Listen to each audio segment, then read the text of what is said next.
Mabibi na mabwana, sasa ni rasmi. Ligi kuu nchini ya soka jinsia ya kiume msimu wa mwaka 2024-2025 ilifika kikomo siku ya jana Jumapili tarehe 22 mwezi Juni. Mafande wa Taifa Police FC walishinda taji baada ya kujizolea alama 65 kutokana na michuano 34.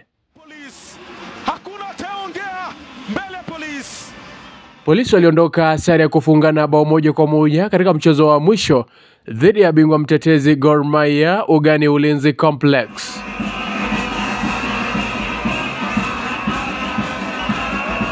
Mchezaji wa timu ya Kakamega Homeboys Moses Shuma ndiye mchezaji aliyefunga mabao mengi akiwa na jumla ya mabao 17. Kwenye matokeo mengine siku ya jana, Mrang'a alishinda bao 1-0 dhidi ya Talanta na kuweka matumaini yao ya kusalia kwenye ligi kwenye uwanja wa St Sebastian. Mchezo wa Bandari na Posta Rangers uliishia sare ya kufungana goli 1-1, huku Kakamega Homeboys akiondoka na sare ya kutofungana dhidi ya Mwanataska. Kariobangi Sharks iliandikisha ushindi magoli 4-1 dhidi ya Mara Sugar, wakati Mwanachui AFC Leopards akitoka na sare ya kutofungana dhidi ya Mwanabengi KCB.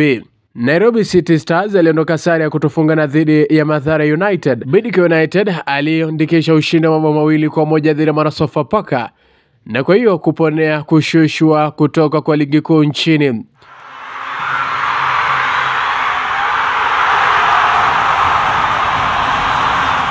Ugani Gusii, timu ya Shabana waliachana sare ya kufungana goli 1-1 dhidi ya Mwana Ulinzi Stars. Hawa ni wakufunzi wa timu zote mbili. Ya mwanzo namshukuru Mungu kwa season imekuwa nzuri. Ya imekuwa ni run nzuri tangu nikuje. I think the technical bench na players tulijel very fast. That unity na that connection iliingia very fast. So naweza sema msimu imekuwa ni nzuri, kiangalia vile tumekuwa tukipick games imekuwa ni nzuri. But tena naweza sema naweza jirudisha mara ya kwanza nikikuja kwa hii team, think pale Mosocho nilisema timu itamaliza namba 5. Na imekuja tu pass. Ukirudi kwa ile rekodi yangu ya kwanza nikikuja kwa team, my first speech kwa team nilisema team itamaliza namba 5. Na I think imekuja tu pass na nashukuru. So mimi naweza sema imekuwa ni msimu mzuri. Players wamewaka vizuri, wamesukuma, wamekuwa cooperative. Na naweza sema it's a successful season. Naitwa Coach Don. I think as for Shabana FC, I can say a lot of kudos because they did not start well, but at least after the takeover they played well mpaka ikafika hapa. Our second match was against Shabana. It was an entertaining match, just the same as this. It ended up in a draw, and again I want to say, anytime you are coming to play Shabana, you must remember you are playing many opponents, because Shabana I think is having the largest number of fans in this country today. And I want to say, for us to get a point from this place is a plus for us, because holding Shabana in their own ground here in Gusii is not an easy job. Huyu hapa ni katibu mkuu wa timu ya Shabana, Daktari Elzavan Kerama. Kwanza ningependa kushukuru timu yetu ya Shabana.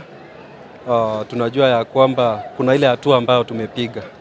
Msimu umeisha na umeisha katika ile hali, hata kama si ile ya kuridhisha sana, lakini tumemaliza katika hali tu mzuri. Last season tulistruggle sana, lakini tumeona kwamba this season imekuwa mzuri. Tumemaliza namba 5. Na hiyo kulingana na ile objective yenye tulikuwa nayo, we feel as a team tumeachieve.